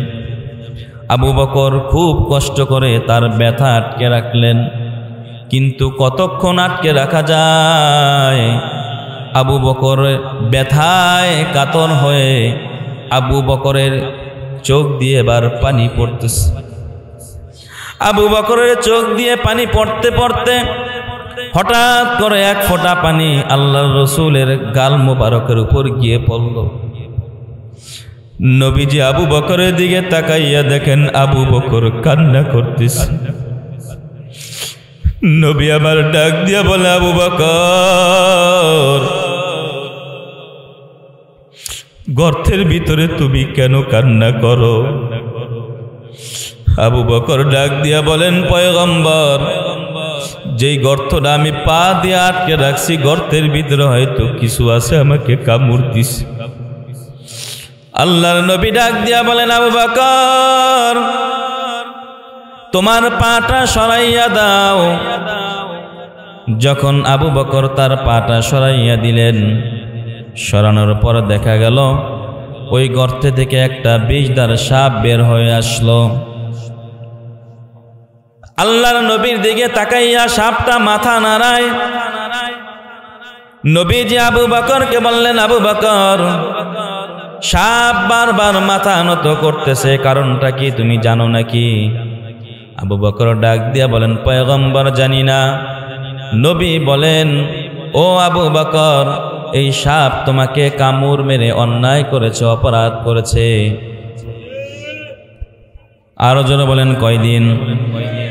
3 দিন পরে নবীজি আবু বকরকে নিয়ে এবার মদিনার পথে রওনা হলেন। মদিনার পথে চলতেছেন, পথের মধ্যে নবী সহ আবু বকর ক্ষুধার্ত হয়ে গেলেন। প্রচুর পরিমাণে ক্ষুধা লেগে গেল, কিন্তু সাথে খাবারের মতো কিছুই ছিল না। অল্প সময় শেষ করে দিব ইনশাআল্লাহ। নবীজি আবু বকরকে নিয়ে চলতেছেন, ক্ষুধায় কাতর হয়ে গেলেন। সঙ্গে তাদের খাবারের মতো কিছুই ছিল না। এবার পথের মধ্যে একটা ঘরের ভিতরে আল্লাহর নবী ও আবু বকর সহ পথের মধ্যে এক বাড়িতে ঢুকলেন। ঢোকার পরে তাদের কাছে কিছু মেহমানদারি চাইলেন। আল্লাহর নবী আবু বকর সহ যখন তাদের কাছে মেহমানদারি চাইলেন, ঘর থেকে জবাব আসলো। ঘরের ভিতরে ছিল একজন মহিলা, উম্মে মাবাদা। মহিলা ভিতর থেকে জবাব দিয়ে বললেন, আমাদের ঘরে আমি একজন মহিলা একা আছি, আপনাদেরকে মেহমানদারি করার মতো ক্ষমতা আমার কাছে এখন নাই। আমার স্বামীও আমার ঘরে নাই যে আমার স্বামীকে বলবো কিছু মেহমানদারির আয়োজন করার জন্য। আমার সেই ক্ষমতা নাই। আপনাদেরকে মেহমানদারি করার মতো কোনো সাধ্য আমার নাই। আর আমার পালের ভিতরে একটা বকরি আছে, সেটাও তেমন দুধ দেয় না যে সেখান থেকে আপনাদেরকে একটু দুধ পান করাবো। আবু বকর রাদিয়াল্লাহু তাআলা আনহু আল্লাহর নবীর সহ তাদের মেহমানদারির প্রস্তাবকে প্রত্যাখ্যান করে বললেন, মেহমানদারি করানোর ক্ষমতা আমাদের নাই। যেই বকরিটা আছে এই বকরিটাও তেমন পরিমাণে দুধ দেয় না যে আপনাদেরকে পান করিয়ে মেহমানদারি করাবো। এবার আল্লাহর নবী ডাক দিয়া বলেন, কোথায় সেই তোমার বকরিটা নিয়ে আসো। সেই বকরিটার ওলানের ভিতরে আল্লাহর নবী একটু হাতের ছোঁয়া দিয়া দিলেন। নবীজির হাতের ছোঁয়া মাত্র ওই বকরির ওলানটা এত ভারী হয়ে গেল, আল্লাহর নবী আবু বকর সফর সঙ্গী সহ সবাই পরিতৃপ্তি সহকারে দুধ পান করে নিল।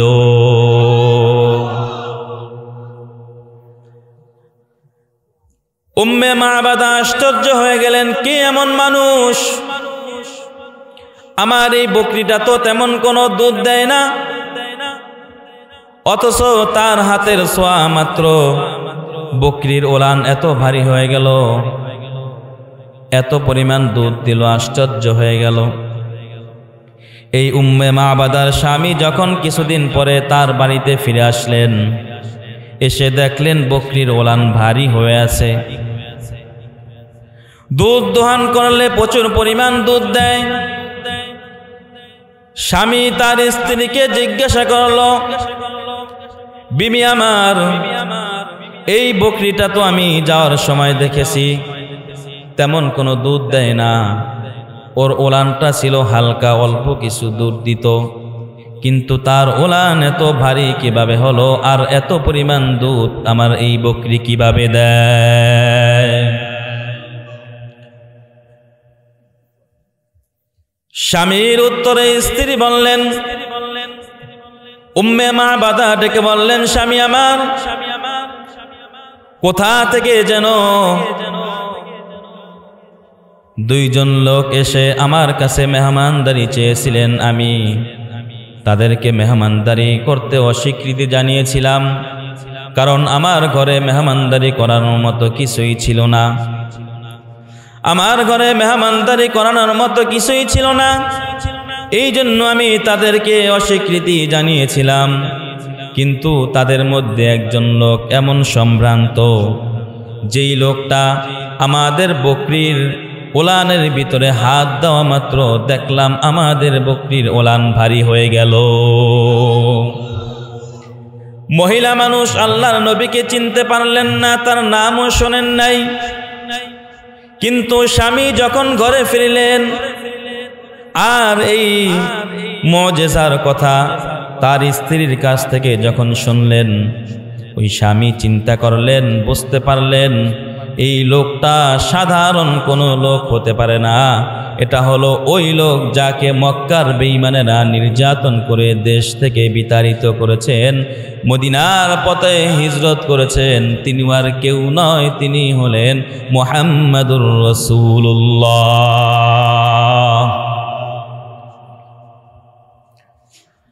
এই স্বামী চিন্তা করলেন, তিনি আর কেউ নয়, তিনি হলেন মুহাম্মাদুর রাসূলুল্লাহ সাল্লাল্লাহু আলাইহি ওয়াসাল্লাম। ইতিহাস থেকে জানা যায় এই উম্মে মাবাদা এবং তার স্বামী আল্লাহর নবী যখন মদিনায় অবস্থান করলেন, মদিনায় হিজরত করে চলে গেলেন, মদিনায় অবস্থানরত অবস্থায় এই উম্মে মাবাদা এবং তার স্বামী মুশরিক ছিল, বেঈমান ছিল। কিন্তু আল্লাহর নবীর এই মুজিজা দেখার পর এই দুজন নারী এবং পুরুষ, স্বামী স্ত্রী দুজন উভয়জন মদিনার পথে হিজরত করে আল্লাহর নবী সাল্লাল্লাহু আলাইহি ওয়াসাল্লামের দরবারে হাজির হয়ে নবীজির কাছে গিয়ে নবীকে আহ্বান করেছিলেন, ও পয়গম্বর, আমরা তো বিধর্মী, আমরা তো মুশরিক, আমরা তো পূজা করি, মূর্তি পূজারী, আজ থেকে আমরা আর ওই মূর্তি পূজা করতে চাই না, আমরা আজ থেকে বেঈমান আর মুশরিক থাকতে চাই না। অতএব আমাদের হাতকে আপনার হাতে হাত রেখে আমাদেরকে পরিয়ে দেন লা ইলাহা ইল্লাল্লাহু মুহাম্মাদুর রাসূলুল্লাহ। নবীজির ছোঁয়া যেখানেই লেগেছে সেখানেই বরকত দিয়েছেন কে? আরো জোরে বলেন, বরকত দিয়েছেন কে? আল্লাহ রব্বুল আলামিন।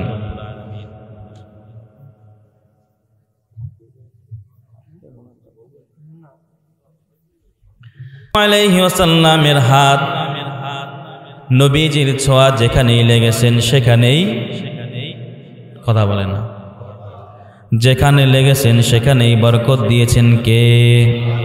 আরো জোরে বলেন কে? আল্লাহর নবী সাল্লাল্লাহু আলাইহি ওয়াসাল্লাম সাহাবীদেরকে যখন হিজরত করার অর্ডার করলেন, সমস্ত সাহাবীরা হিজরত করেন। রাতের বেলায় লুকিয়ে লুকিয়ে সমস্ত সাহাবীরা হিজরত করেন।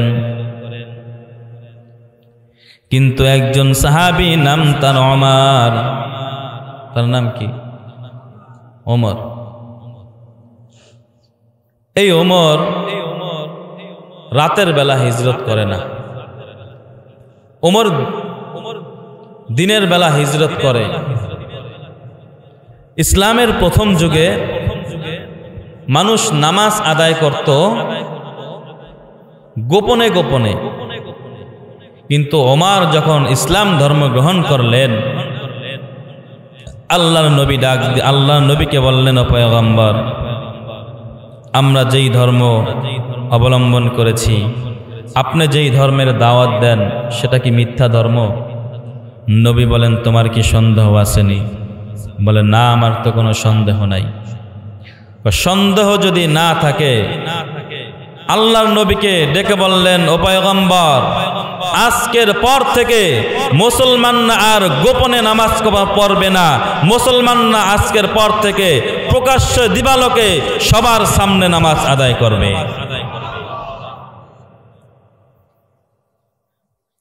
এই ওমর, আল্লাহর নবী দোয়া করেছিলেন দুই ওমরের, অর্থাৎ আবু জাহেল অথবা ওমর, এই দুইজনের একজনকে আপনি মুসলমান বানায় দেন।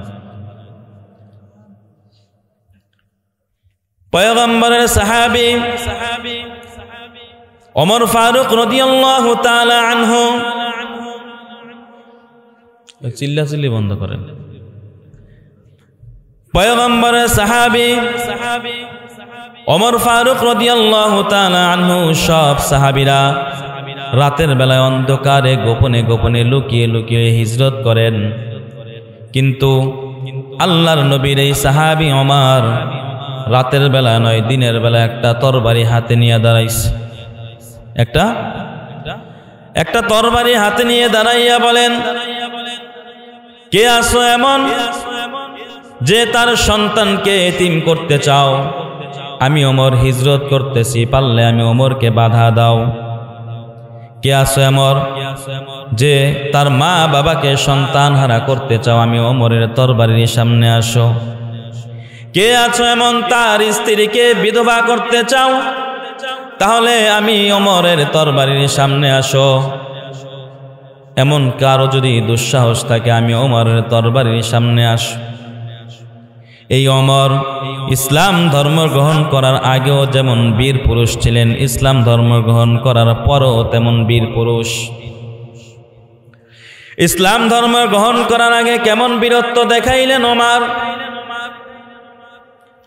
মক্কার বেঈমানেরা আল্লাহর নবী হিজরতের পূর্বে একবার সিদ্ধান্ত করলেন, সবাইকে নিয়ে সিদ্ধান্ত করলেন যে মুহাম্মদকে হত্যা করে ফেলতে হবে। এখনো চূড়ান্ত সিদ্ধান্ত হয় নাই। এরপরও আরেক সিদ্ধান্ত হওয়ার পরে আল্লাহর নবী হিজরত করেছেন। মজলিসের মধ্য থেকে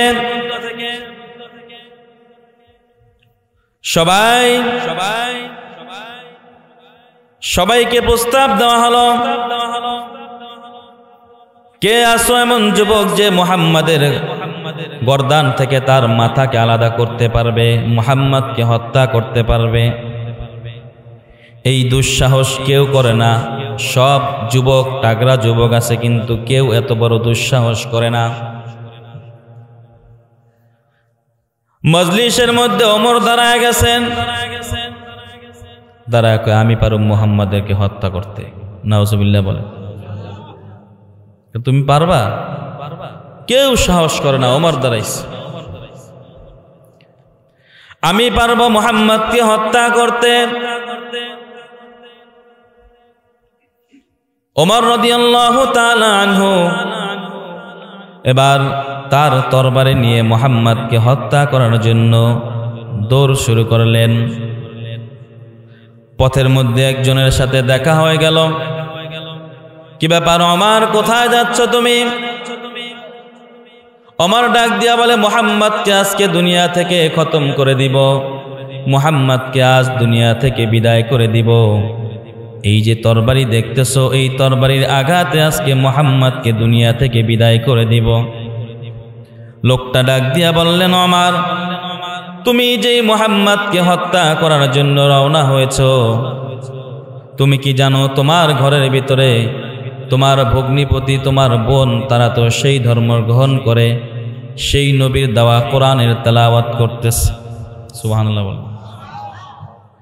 ওমর বলে, বলো কি? আমি তো এই ঘটনা জানি না। লোকটা বললেন, আগে তোমার ঘরকে সামলাও, পরে মুহাম্মাদকে হত্যা করার জন্য যাও। এই কথা বলার পর ওমর এবার পিছন দিকে রওনা হলেন, তার বোনের বাসার দিকে রওনা করলেন। ওমর যখন বোনের বাসা পর্যন্ত পৌঁছালেন, দেখলেন ভিতর থেকে কোরআনের আওয়াজ।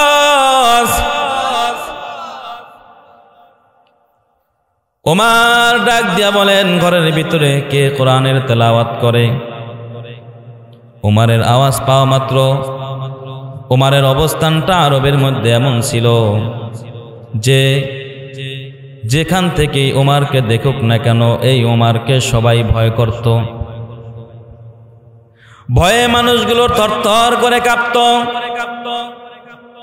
বাচ্চাদের কান্না থামানোর জন্য ওমরের নাম ব্যবহার করা হতো। এই ওমরের আওয়াজ যখন পাইলেন, ঘরের ভিতরে বোন তার কোরআনের তেলাওয়াত বন্ধ করে কোরআন লুকিয়ে রাখলেন। ওমর ঘরের ভিতরে যখন ওমর বোনের ঘরের ভিতরে ঢুকলেন, মাথা গরম হয়ে গেল। আমি যেই মুহাম্মাদকে হত্যা করার জন্য বের হয়েছি, মুহাম্মাদ তার ইসলাম ধর্ম প্রচার প্রসার করার কারণে যেই মুহাম্মাদকে আমি হত্যা করার জন্য বের হয়েছি, সেই মুহাম্মাদের ধর্ম গ্রহণ করে সেই মুহাম্মাদের পাওয়া কিতাবকে কোরআনুল কারীমের তেলাওয়াত আমার বোন করবে, এটা আমি সহ্য করতে পারবো না, আরবে মুখ দেখাতে পারবো না। এবার ওমর ঘরের ভিতরে ঢোকে, তার বোনকে বললেন, বোন, তুমি কি মুহাম্মাদের ধর্ম গ্রহণ করেছো? বলে, হ্যাঁ, আমি তো মুহাম্মাদের ধর্ম গ্রহণ করেছি। এবার তার বোনকে ওমর একের পর এক চাবুক দিয়ে আঘাত করতে শুরু করল। বোন আঘাত প্রাপ্ত হয়ে লাঠির আঘাতে ওমরের বোন মাটির উপর শুয়ে গড়াগড়ি করে চিৎকার করে আর ডাক দিয়া বলে, ভাই আমার, আজকে দুনিয়ার মধ্যে আমার মা নাই, আমার বাবা নাই, দুনিয়ার মধ্যে আমার মাও নাই, বাবাও নাই। তুমি আমার ভাই হয়ে আমাকে এমন ভাবে আঘাত করতেছো, আজকে যদি আমার মা বাবা দুনিয়াতে বেঁচে থাকতো, তুমি আমার হয়তো আজকে আমাকে এমন ভাবে আঘাত করতে পারে না, এমন নির্মম ভাবে নিষ্ঠুর ভাবে তুমি আমাকে আঘাত করতে পারতে না যদি আমার মা বাবা বেঁচে থাকতো। কারণ সন্তান যেই ধর্মই অবলম্বনী হোক না কেন সন্তানের প্রতি মা বাবার মহাব্বত আছে না নাই? জোরে বলেন আছে না নাই? মাঝে মাঝে বয়ানের স্টেজে অনেক নব মুসলিম বক্তাদের সাথে দেখা হয়, অনেক নব মুসলিম বক্তাদের সাথে মাঝে মাঝে বয়ানের স্টেজে দেখা হয়। তাদের সাথে মাঝে মাঝে কৌশল বিনিময় করি, বলি ভাই আপনি যে ইসলাম ধর্ম গ্রহণ করেছেন এই জন্য আপনার মা বাবা আপনাকে মনে হয় মোহাব্বত করে না, ভালোবাসে। মাঝে মাঝে এই প্রশ্ন করার পর বলে, হুজুর কি বলবেন, মা বাবা ইসলাম ধর্ম গ্রহণ করার পরেও আমাকে এত পরিমাণ মোহাব্বত করে, মাঝে মাঝে মাহফিল শেষ করে মা বাবার সাথে দেখা করতে যাই, দেখা করতে গেলে মা বাবা এখনো সেই ছোটবেলার মতো আমাকে ধরে জড়িয়ে ধরে চুমু খায় আর আমাকে আদর করে।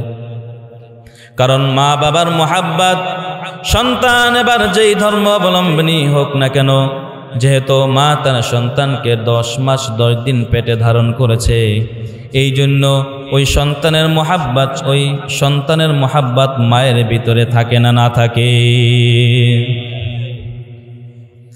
ওমরকে তার বোন ডাক দিয়া বললেন, ওমর ভাই আমার, আজকে যদি আমার মা বাবা দুনিয়ার মধ্যে বেঁচে থাকতো, আজকে আমার মা বাবা যদি দুনিয়ার মধ্যে বেঁচে থাকতো তাহলে আপনি আমাকে এভাবে আঘাত করতে পারতেন না।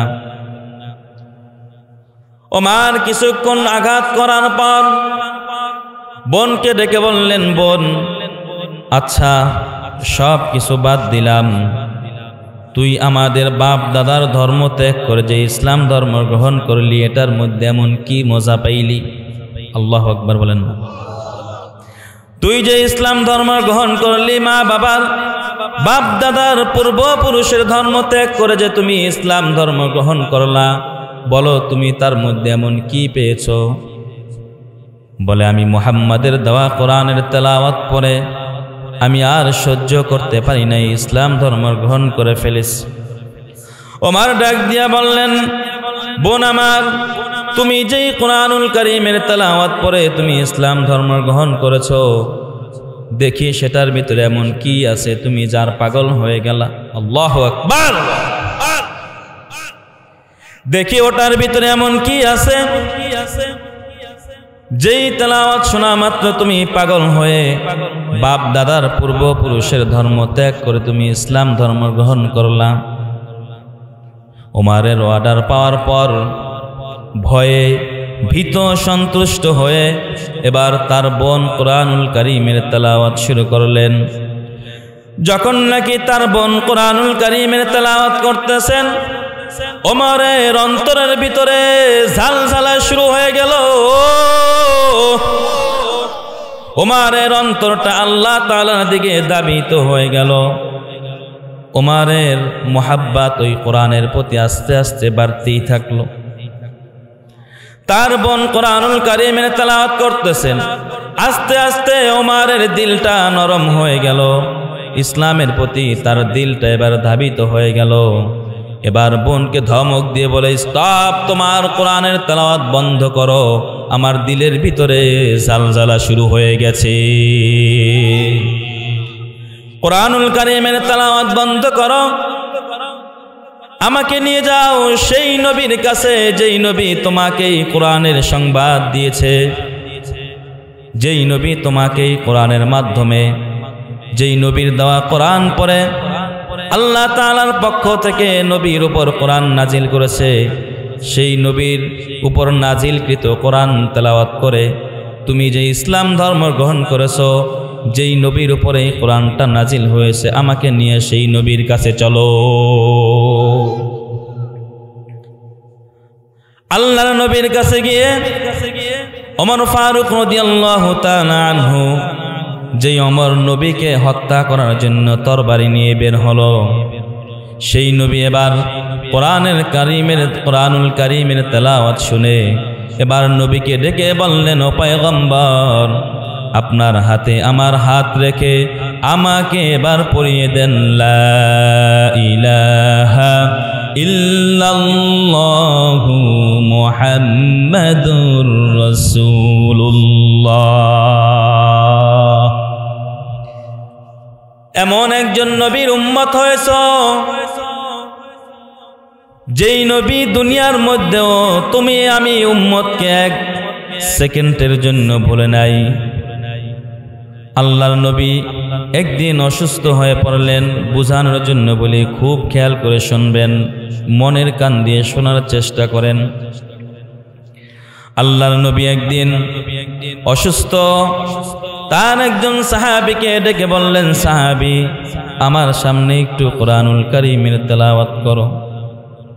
যখন সাহাবী কোরআনুল কারীমের তেলাওয়াত করতেছেন, যখন এই আয়াতুল কারীমের তেলাওয়াত করতেছেন, ফাকাইফা ইযা জামা'না মিন কুল্লি উম্মাতিন বিশাহীদ, এই আয়াতের তেলাওয়াত যখন শুরু করলেন, সাহাবী আল্লাহর নবীর দিকে তাকাইয়া দেখলেন নবীর চোখ দিয়ে পানি পড়তেছে, অশ্রু পড়তেছে। সাহাবী ডাক দিয়া বললেন, ও পয়গম্বর আপনি কেন কান্না করেন, কারণটা কি? আল্লাহর নবী ডাক দিয়া বলেন, আয়াতের মধ্যে বলা হয়েছে নবী হে আপনি স্মরণ করুন ওই দিনের কথা যেই দিন আমি সমস্ত উম্মতদেরকে একত্রিত করব এবং ওই উম্মতের জন্য ওই উম্মতের নবীকে সাক্ষী হিসাবে কিয়ামতের ময়দানে দাঁড় করাবো। নবী আমার ডাক দিয়া বলেন, সেদিন আমার একটা উম্মতকে যদি আমি আল্লাহর নবী যদি সেদিন একটা উম্মতকে জাহান্নামের আসামি হিসেবে দেখি, আমি চিন্তা করলাম আমার একজন পাপী উম্মতের জন্য যদি আমি নবীকে সাক্ষী হিসাবে দাঁড় করানো হয়, আমি যদি তার পাপের সাক্ষী দেই, আমি চিন্তা করে দেখলাম ওই উম্মতের ঠিকানা হবে জাহান্নাম। আমি নবী আমার চোখের সামনে আমার উম্মত জাহান্নামে পড়বে, আমি নবী সহ্য করতে পারবো না। আমার নবী দুনিয়ার মধ্যে কান্না করে উম্মতি উম্মতি বলে, আমার রবকে ডেকে বলেন, রব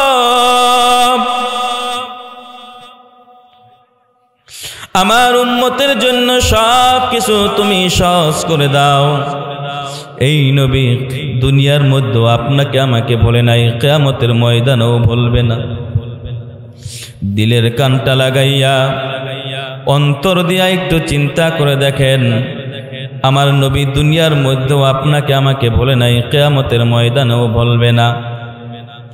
কিয়ামতের ময়দানে যখন সব মানুষগুলো এমনকি সমস্ত নবীগুলো নাফসি নাফসি বলে বলবে, মালিক আমাকে বাঁচাও আমাকে বাঁচাও, এমন সময় তোমার আমার নবী রাহমাতুল লিল আলামিন আমার রবকে ডাক দিয়া বলবেন, রব আপনার ওই জাহান্নামে যদি আমার একটা উম্মত যায়, আপনার জান্নাত আমি নবীর জন্য হারাম হয়ে যাবে। আমার একটা উম্মত যদি জাহান্নামে যায়, আমি নবী সহ্য করতে পারবো না।